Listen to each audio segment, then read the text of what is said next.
Hai, welcome back. Gadis Bola akan menyajikan informasi seputar Timnas Indonesia.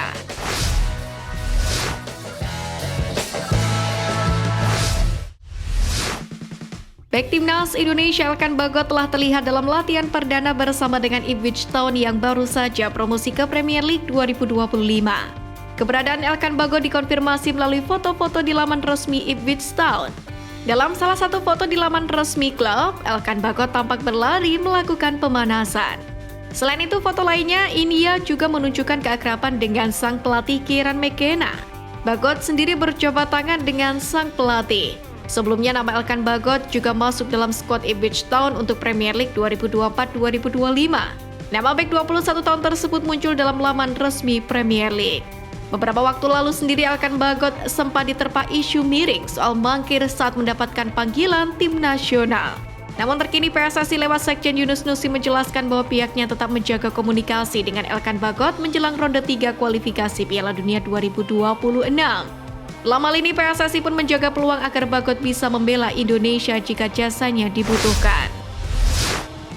Media klub Inggris Swansea City terheran-heran dengan popularitas salah satu penggawa timnas Indonesia yakni Nathan Juaon sampai diberitakan secara khusus. Mereka menyoroti bagaimana mantan pemain SC Heerenveen ini menjadi idola baru bagi pecinta timnas Indonesia. Karena memang kehadiran dan perannya menjadi pembeda dalam permainan timnas Indonesia racikan Sintayong. Only Swans juga menyoroti meski baru memiliki 2 caps bermain di timnas senior, tetapi jumlah pengikut Instagram Nathan telah naik signifikan mencapai 2 juta pengikut lebih. Kolom komentar dari cuitan media pemberitaan Swansea City ini pun juga dibanjiri oleh beberapa fans Swansea City yang menyambut dengan baik kembali Nathan Juaon setelah dipinjamkan ke SC Heerenveen. Mereka berharap Nathan bisa kembali dan menjalani musim dengan baik. Pelatih asal Brazil Jackson F. Thiago secara terbuka mengakui Sintayong telah membawa sepak bola Indonesia naik kelas. Selain itu, menurut Jackson, ada lagi hal positif yang dibawa Sintayong selama menangani timnas Indonesia. Pelatih asal Korea Selatan ini menurutnya mampu menyamai optimisme di kalangan pecinta sepak bola Indonesia. Menurut Jackson, terlepas dari pro kontra soal Sintayong di Indonesia, pelatih berusia 53 tahun ini merupakan pelatih terhebat yang pernah membesut skuad Garuda. Dalam hal ini, selain prestasinya bersama dengan timnas Merah Putih, tolak ukurnya adalah CV mentereng yang dimiliki oleh pelatih asal Korea Selatan tersebut. Sintayong merupakan satu-satunya pelatih timnas Indonesia yang pernah membawa sebuah tim nasional lolos ke Piala Dunia. Pelatih sekaliber Luis Milla pun tidak pernah membawa tim asuhannya lolos ke Piala Dunia. Begitu juga dengan Alfred Riedel, juru taktik yang mengantarkan skuad Garuda 2 kali finish runner-up Piala AFF, yakni 2010 dan 2016. Pengamat sepak bola nasional Bung Toel mengkritik ucapan pelatih timnas Indonesia Sintayong yang pesimis terlebih dahulu sebelum bersaing di grup C putaran ketiga kualifikasi Piala Dunia 2026 zona Asia. Sebelumnya, Sintayong mengatakan perlu mematok target realistis, yakni meraih peringkat keempat di grup untuk bisa lolos ke babak selanjutnya. Namun Toel beranggapan dengan banyaknya pemain naturalisasi, pesimis tersebut tidak perlu dilontarkan, sebab peluang timnas Indonesia untuk mengalahkan Cina dan Bahrain terbuka lebar.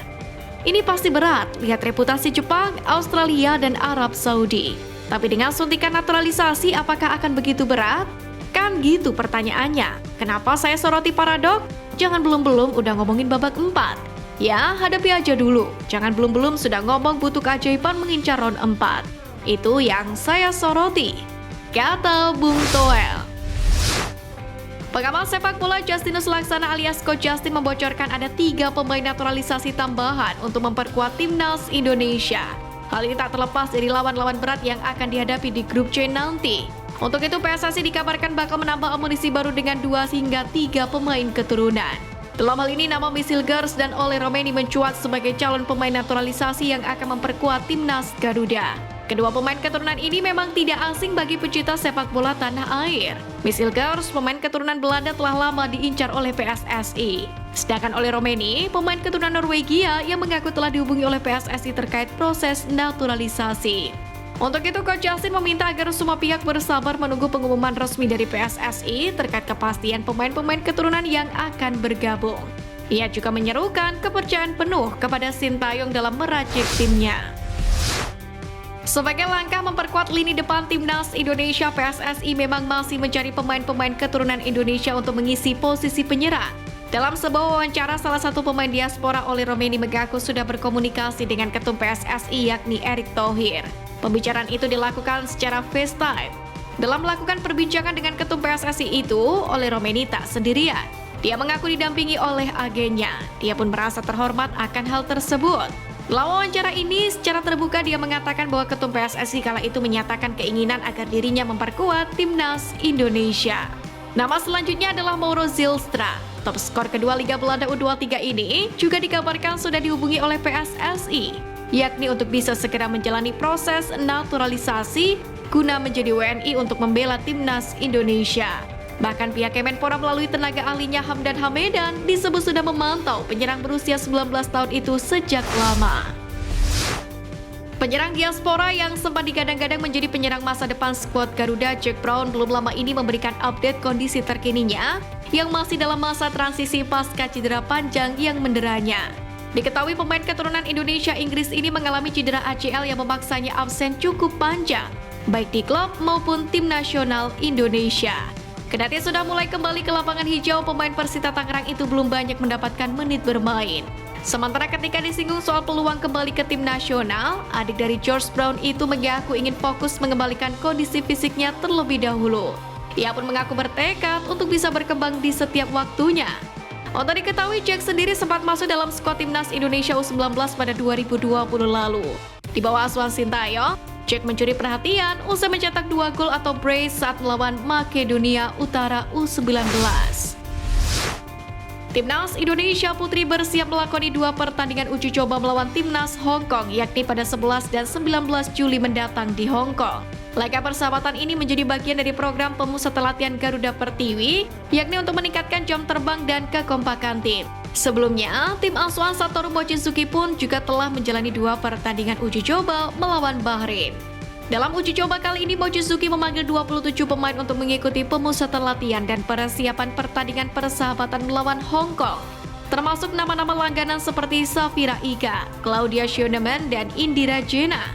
Selain itu, Mochizuki juga memanggil beberapa pemain diaspora untuk memperkuat tim.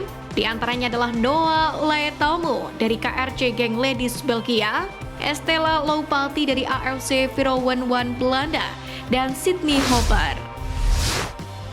Perjalanan panjang timnas Indonesia dalam turnamen ASEAN U19 Boys Championship atau Piala AFF U19 hanya tinggal menghitung hari. Sederet persiapan mulai dimatangkan oleh Indra Syafri yang diberi amanah untuk menangani pasukan Garuda Muda di kompetisi bergengsi se-Asia Tenggara itu. Diketahui bahwa Indra Syafri memanggil 33 pemain untuk seleksi, akan tetapi pemain keturunan yang telah resmi menjadi WNI masih belum bisa bergabung dengan tim karena harus menyelesaikan studi. Nantinya akan dilakukan pemangkasan pemain, mengingat regulasi hanya mengizinkan tiap peserta membawa 23 pemain saja. Demi mendapatkan hasil yang maksimal, Timnas Indonesia U19 pun juga dijadwalkan melakoni pertandingan uji coba, baik internal game maupun melawan tim lain. Garuda Muda pun akan menantang salah satu tim promosi Liga 1, yakni Malut United. Tak hanya Filipina, Timnas Indonesia pun juga mengusung misi kemenangan untuk menahan trofi Piala AFF U19 di tanah air pun bakal berhadapan dengan Timor Leste dan Kamboja. Bertanding sebagai tuan rumah membuat Garuda Muda lebih diunggulkan karena dukungan penuh dari para supporter yang pastinya terus mengalir.